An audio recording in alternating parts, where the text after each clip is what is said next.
Hello everyone, and welcome to my General Hospital official channel. I hope everyone is having a wonderful day. Before we begin, please hit the subscribe button and give this video a thumbs up. In the intricate web of relationships and rivalries that define Port Charles, the latest developments have sent shockwaves through the community, leaving residents grappling with betrayal, loyalty, and the consequences of long-buried secrets. The arrest of Willow Tate and Drew Cain's calculated moves to incriminate Michael Corinthos have taken center stage, unraveling a complex narrative of love, deception, and justice. As the drama unfolds, the stakes are higher than ever, with personal vendettas and moral dilemmas colliding in a way that will forever alter the lives of those involved. Willow Tate, a figure known for her compassion and resilience, now finds herself at the center of a scandal that has left many in Port Charles stunned. Her arrest came as a result of a series of events that spiraled out of control, rooted in her complicated relationships and the secrets she's been forced to keep. For months, Willow has been navigating a delicate balance between her loyalty to her husband, Michael Corinthos, and the pressures of those around her, including Drew Cain, whose ambitions and personal grievances have set this chain of events into motion. The charges against Willow remain murky, with speculation ranging from fraud to accessory in a larger scheme, but the fallout is undeniable. Her arrest has not only shaken her family but also exposed cracks in the foundation of the Corinthos clan, particularly in Michael's carefully curated world. The origins of Willow's predicament can be traced back to her involvement in a series of decisions that, while made with good intentions, have now come back to haunt her. As a nurse and a mother, Willow has always prioritized the well-being of others, often at the expense of her own peace of mind. Her connection to Drew, a man with a complicated history and an unrelenting drive to reclaim his place in Port Charles, has proven to be a double-edged sword. Drew, once a close ally of the Corinthos family, has shifted his focus to dismantling Michael's power, using every tool at his disposal, memories, evidence, and even Willow herself, to achieve his goals. Drew's motivations are deeply personal, fueled by a sense of betrayal and a desire to right what he perceives as wrongs committed against him. His rift with Michael has been brewing for some time, rooted in business dealings gone awry and personal slights that have festered over time.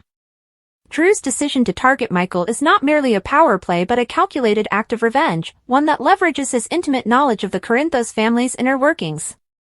By compiling evidence, some legitimate, some carefully manipulated, Drew has positioned himself as a formidable adversary, one who is willing to cross moral lines to achieve his ends.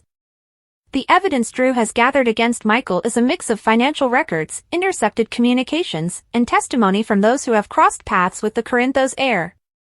At the heart of his strategy is a series of memories, both his own and those of others, that paint Michael in a less than flattering light.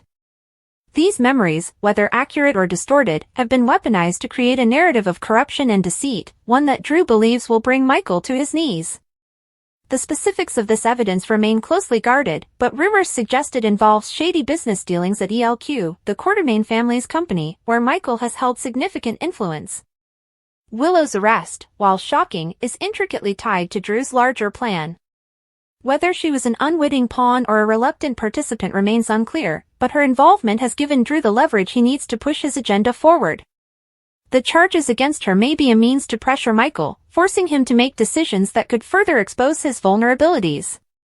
For Willow, the arrest is a devastating blow, not only to her reputation but to her sense of self. She has always strived to do what is right, yet now she faces the harsh reality of a legal system that may not see her as the victim she believes herself to be. As news of Willow's arrest spread through Port Charles, the reactions were varied but intense. Michael, blindsided by the turn of events, has vowed to fight for his wife's freedom, but his own legal troubles loom large. Drew's machinations have placed Michael in a precarious position, with the evidence against him mounting. For Michael, the battle is not just about clearing his name but about protecting his family, Willow, their children, and the legacy of the Corinthos name. Yet, the more he digs into the accusations, the more he realizes how deeply Drew has infiltrated his world, exploiting weaknesses Michael didn't even know existed. The Corinthos family, no stranger to scandal, is now forced to confront the possibility that one of their own could face significant jail time. Sonny Corinthos, Michael's father, has been drawn into the fray, his protective instincts kicking into high gear. Sonny's influence in Port Charles is unmatched, but even he may struggle to shield Michael from the consequences of Drew's carefully laid plans. The tension between Sonny and Drew is palpable, with their shared history adding another layer of complexity to the unfolding drama. Once allies, their falling out has left a trail of resentment, and Sunny is not one to forgive easily. Meanwhile, Willow's arrest has sparked a broader conversation in Port Charles about loyalty and trust. Friends and family are forced to take sides, with some rallying behind Willow and Michael, while others question whether there's truth to the accusations.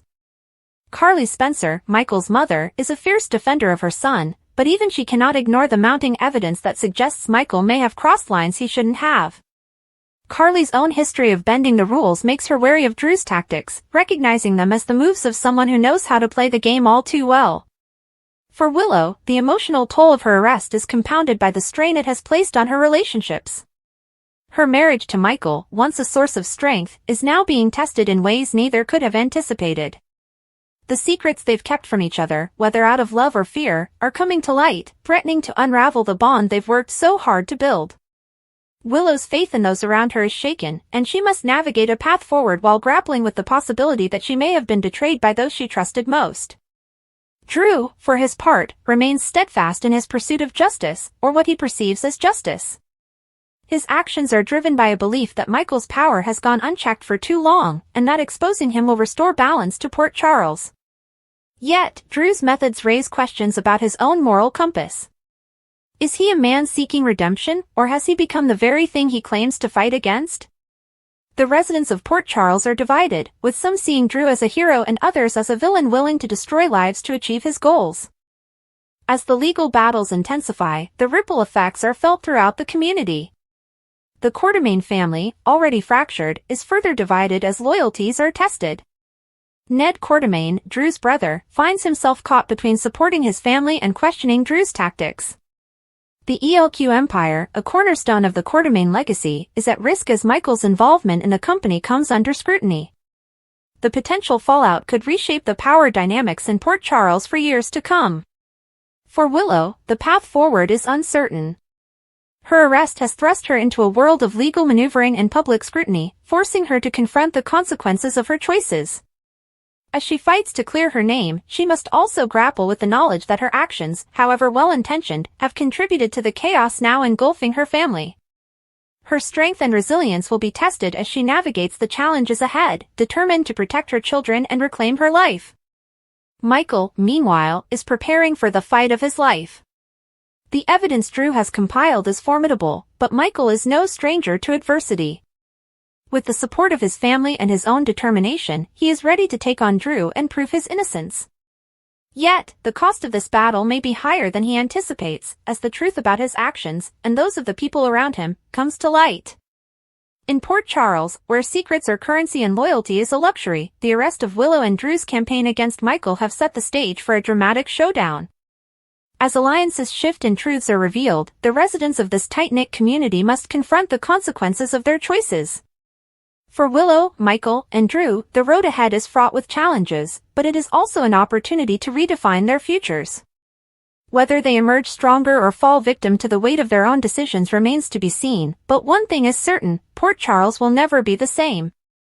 The complexity of these events underscores the fragile balance of trust and power in Port Charles.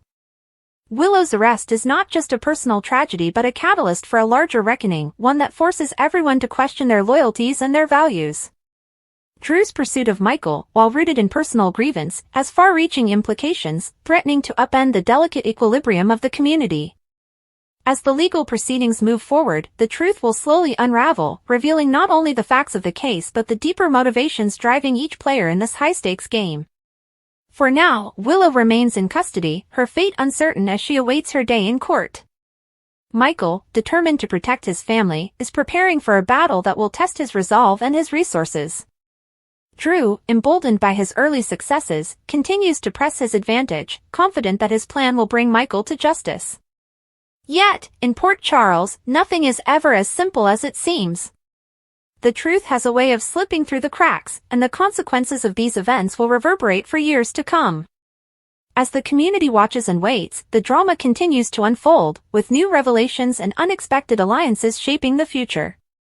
Willow's arrest and Drew's vendetta against Michael are just the beginning, a spark that could ignite a firestorm of change in Port Charles. For those caught in the crossfire, the only certainty is that the road ahead will be anything but easy. the day began with quiet tension in Port Charles, the kind of eerie calm that came before everything changed. Willow Corinthos sat in her kitchen at the Quartermain mansion, nervously clutching a cup of coffee that had long gone cold. Her mind was spinning, haunted by the truth she could no longer ignore. What started as a secret to protect her family had grown into a storm that threatened to destroy everything. Drew Kane's voice echoed in her mind from the night before, his warning, his disappointment, and the fire in his eyes when he said, "Willow, if you keep protecting Michael, you're going to go down with him." She wanted to believe that Drew was bluffing, that his loyalty to the family would outweigh his need for justice. But this was Drew, a man who had been through too much to let lies and manipulation rule his world again. Later that morning, the front door swung open, and Michael stepped inside, his expression tight and impatient. "Willow, we need to stick to the plan," he said firmly, pacing back and forth. "Drew doesn't have anything solid. He's just bluffing because he's angry I cut him out of Aurora's deal. You can't start second-guessing things now." Willow stood up slowly, her voice trembling. "Michael, this isn't just about business anymore. Drew said he found something from your father's files. He said there are recordings, Michael. He said he remembers things that don't add up." Michael scoffed. "He's trying to manipulate you. You think Drew's some kind of hero? He's just bitter because he lost control." Before Willow could respond, Drew appeared in the doorway, his tone low and cutting. "You're the one who's lost control, Michael.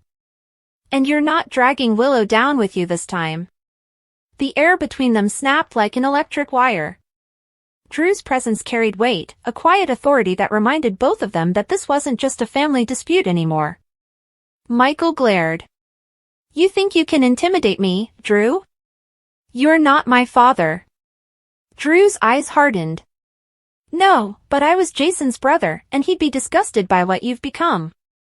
Willow tried to step between them. "Please, stop it. This isn't helping anyone." But it was too late, the damage was already spreading. Drew reached into his jacket pocket and placed a flash drive on the table. "This is everything I found," he said. "Emails, financial transfers, and the recording from your office. You went too far, Michael. You thought you could manipulate ELQ's funding through offshore accounts and use Sonny's contacts to cover your tracks, but you left a trail." Michael's jaw tightened, but he didn't reach for the drive. "You don't know what you're talking about." Drew's voice lowered to a near growl. "I know enough to destroy you, and now the PCPD knows too." The room went silent except for Willow's sharp intake of breath. "Drew, what did you do?" she asked, panic rising. "You didn't," but Drew nodded grimly. "I turned it all over.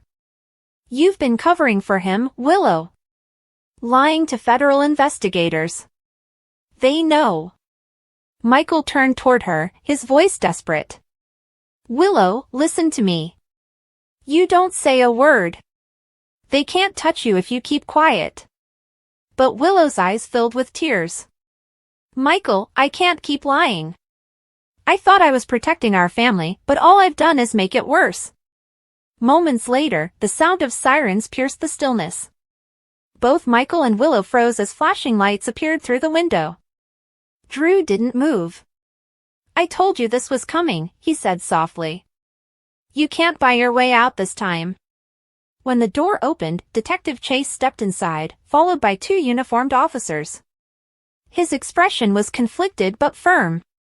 "Willow Corinthos, you're under arrest for obstruction of justice and aiding in the concealment of evidence in an ongoing investigation."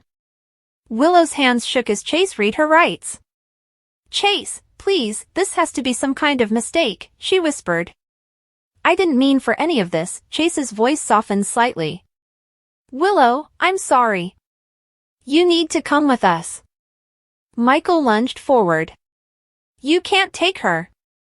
She didn't do anything wrong." Drew stepped in front of him, blocking his path. "You did this, Michael. Don't make it worse." Willow looked at Drew, heartbreak etched across her face. "You said you'd protect the family."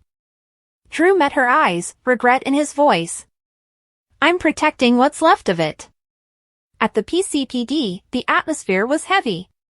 Willow sat at the interrogation table, her hands trembling as she tried to steady her breath. Across from her, Dante and Chase exchanged quiet words before Dante finally turned to her. "Willow, we've been over the evidence Drew provided. It's substantial. But if you cooperate, it might help your case." Willow's voice cracked. "I never wanted any of this. I was just trying to protect my husband. Michael said if the truth got out, it would destroy everything." Dante's tone softened but remained steady. He wasn't wrong, but the truth was going to come out one way or another. Meanwhile, Drew stood in the hallway outside, watching through the glass window. He hated himself for what he had done, but he knew it was the only way. His memories, the fragments that had returned since his captivity, had brought clarity to a lot of things. He remembered conversations between Michael and others about Aurora's finances, the pressure to outmaneuver Ned, and the decisions that blurred the line between legality and manipulation. He'd ignored the signs for too long. Inside the room, Chase slid a folder across the table. "Willow, we know you were in contact with the accountant who handled the off-the-books transfers. We also have security footage from the Quartermain property showing you delivering documents to him." "That's obstruction." Tears spilled down Willow's cheeks. "Michael told me it was just to help keep things organized. I didn't know it was illegal." Dante leaned forward. "You may not have known the full scope, but you helped him cover it up once you did. That's the issue." Back at the mansion, Michael paced furiously, smashing his phone against the wall after another failed call to Diane. "She's not going to prison for this," he muttered. Carly appeared in the doorway, her face pale with shock. "Michael, what did you do?" He turned toward her, guilt flickering across his features. "Mom, it's not what it looks like. Drew's twisting things. He's trying to get back at me." Carly shook her head slowly. "No, Michael.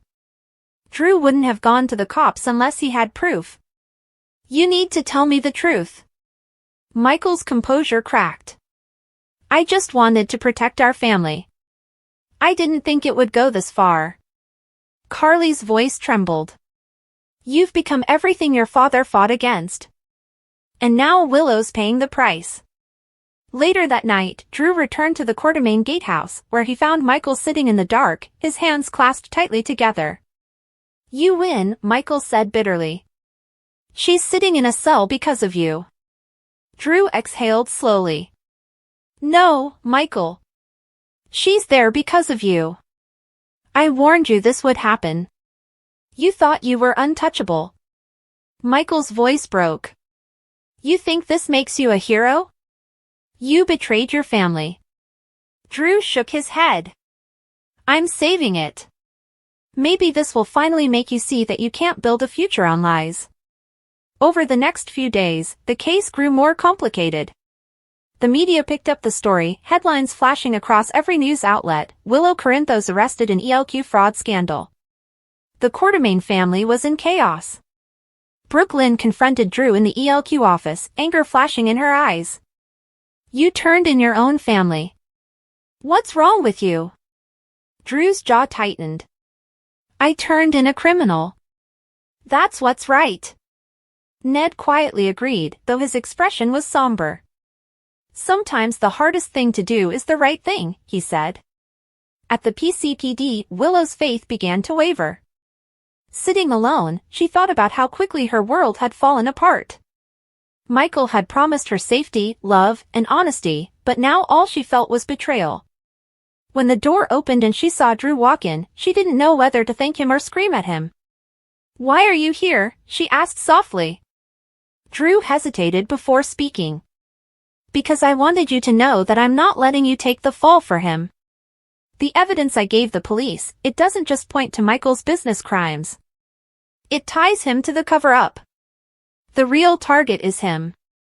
Willow's eyes widened. "You're going to put Michael in jail?" Drew nodded grimly. "If that's what it takes to make things right." Michael's arrest came 2 days later. The sight of him being led out of the mansion in handcuffs sent shockwaves through Port Charles. Cameras flashed, reporters shouted questions, and Carly's cries echoed through the driveway. "Stop this! He's my son!" But Drew stood silently nearby, watching as Michael was placed in the squad car. The memory of his brother Jason flashed through his mind, Jason's loyalty, his code, his sense of honor. Drew whispered under his breath, "This is for him." At the station, Michael sat across from Dante, his expression defiant. "You think you're doing the right thing, but you're just following Drew's vendetta," he said coldly. Dante looked him dead in the eye. "No, Michael. I'm following the law. Something you seem to have forgotten." Michael's arrogance faltered for just a moment. "I did all of this to protect my family." Dante replied quietly, "You destroyed it instead." Days later, Willow was released on bail, but the damage was done. Her marriage was broken, her trust shattered. She returned to the gatehouse, but the silence was unbearable. When Drew visited her, she didn't turn him away. They sat quietly for a long time before she spoke. "You did what you thought was right," she said softly, tears glistening in her eyes. "I just wish it didn't have to destroy everything." Drew's voice was steady. "Sometimes things have to break before they can heal." As the sun set over Port Charles, the ripple effects of Drew's decision continued to spread. Carly struggled to hold her family together, Sonny quietly watched from a distance, and Willow faced the painful reality that love wasn't always enough to protect the truth. Drew's memories, once a curse, had become the key to uncovering lies that had poisoned everything. And though it cost him nearly everyone he cared about, he knew that justice, real justice, had finally come to Port Charles. But in a town like this, nothing stays buried for long. Somewhere deep inside, Drew knew that Michael wasn't done fighting. And as the night closed in, the quiet promise in his mind was clear, this war was only just beginning. The air in the Port Charles police station interrogation room was stale, thick with the ghosts of 1,000 lies and the cheap scent of industrial cleaner. Willow Tate, her hands cuffed to the cold metal table, felt each breath as a conscious, painful effort. The fluorescent light overhead hummed a monotonous, accusatory tune, bleaching the color from her face. She looked small, dwarfed by the sterile, unforgiving environment, a stark contrast to the vibrant, resilient woman she had fought so hard to become. Across from her, Detective Harrison Chase wore an expression of profound sorrow, his usual warmth replaced by a grim professional mask. "Willow, you have to understand how this looks," he said, his voice low and steady. "A syringe with traces of a highly toxic, experimental drug is found in your possession, in your office at General Hospital. Michael Corinthos is in a coma because of that exact substance. The circumstantial evidence is overwhelming." Tears welled in Willow's eyes, but she refused to let them fall. "I didn't do it, Chase.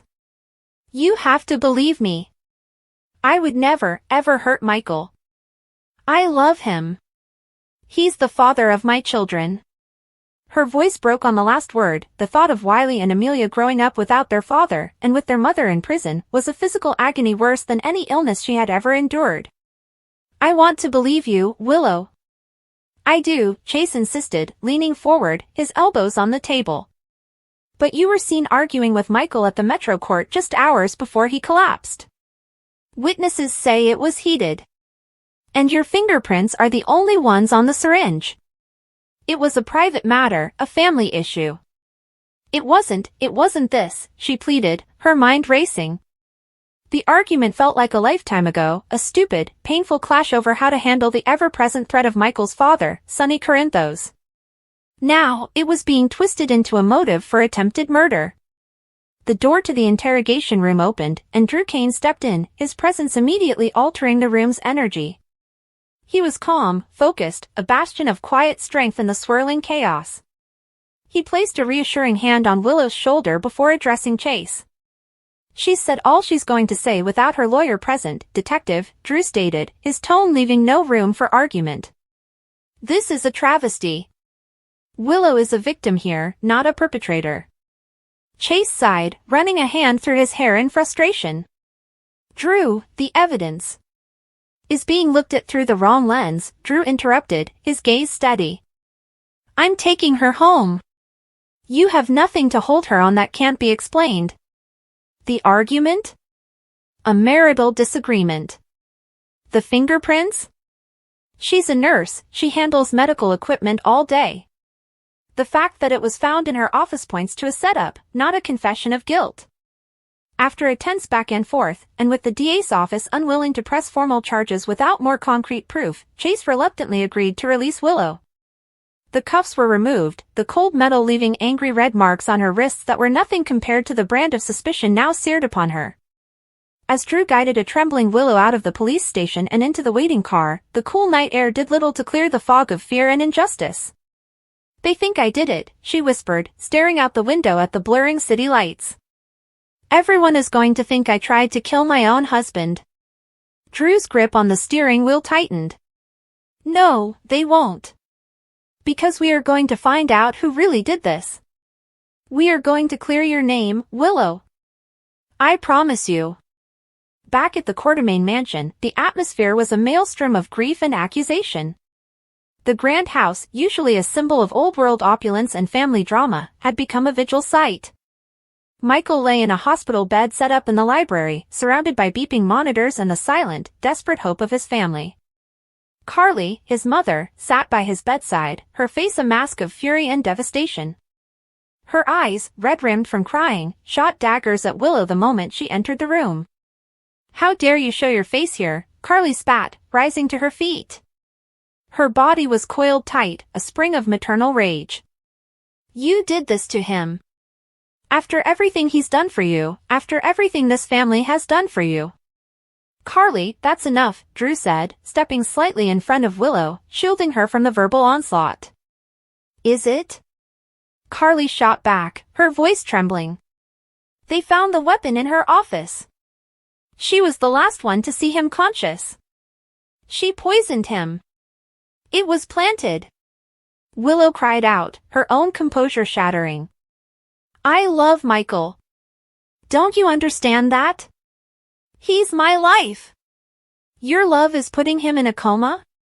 Carly retorted, her voice cracking. "I want you out of this house. You are not to come near him again." The decree was a fresh blow. To be separated from Michael, to not be able to hold his hand, to whisper to him that she was fighting for him, was a punishment worse than the handcuffs. It was in that moment, watching the fractured family turn on itself, that Drew's resolve crystallized into a cold, hard certainty. The real culprit was watching this, reveling in the chaos. And Drew had a terrible, sinking feeling he knew exactly who it was. Later, in the quiet of the pool house, which had become a makeshift command center, Drew laid out his theory to Willow and a handful of allies who still believed in her innocence, Sam McCall, his own rock, and Laura Collins, the city's steadfast mayor. "It's Michael," Drew said, the name hanging heavy in the air. Willow stared at him, aghast. "Michael?" "Drew, Michael is the victim." "Not your Michael," Drew clarified, his jaw tight. "Michael Corinthos, Sr. Sonny." A stunned silence fell over the room. Sonny. The name was a specter that had haunted their lives for so long. The powerful, volatile mobster who was Michael's biological father. "It makes a twisted kind of sense," Sam ventured, her mind already working through the logic. "He's been increasingly unstable. His obsession with Nina Reeves, his feud with Carly, his belief that everyone is turning against him." "Exactly," Drew nodded. "He's been losing control. Michael has been a vocal opponent of his business, of his influence over their family. He's been trying to protect Wiley, to create a life completely separate from Sonny's world. To Sonny, that isn't protection, it's a betrayal. And we all know how Sonny deals with betrayal. But to poison his own son?" Willow whispered, the horror of the idea making her feel sick. How could anyone be that monstrous? "It's not about killing him," Laura Collins said softly, her mayoral demeanor replaced by a weary, ancient understanding of Port Charles's dark underbelly. "It's about control. If Michael is gravely ill, the family is thrown into disarray. Carly is incapacitated with grief. And who becomes the de facto head of the family? Who steps in to protect his grandson? Sonny. It makes him the center of the storm again. It reinforces his power.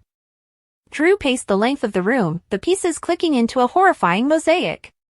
He knew an obvious attack would be traced back to him immediately. A shooting, a beating, that's his signature. But a subtle poison? Something medical? That's clever. That's misdirection. And framing Willow. He stopped, looking at her with a pained expression.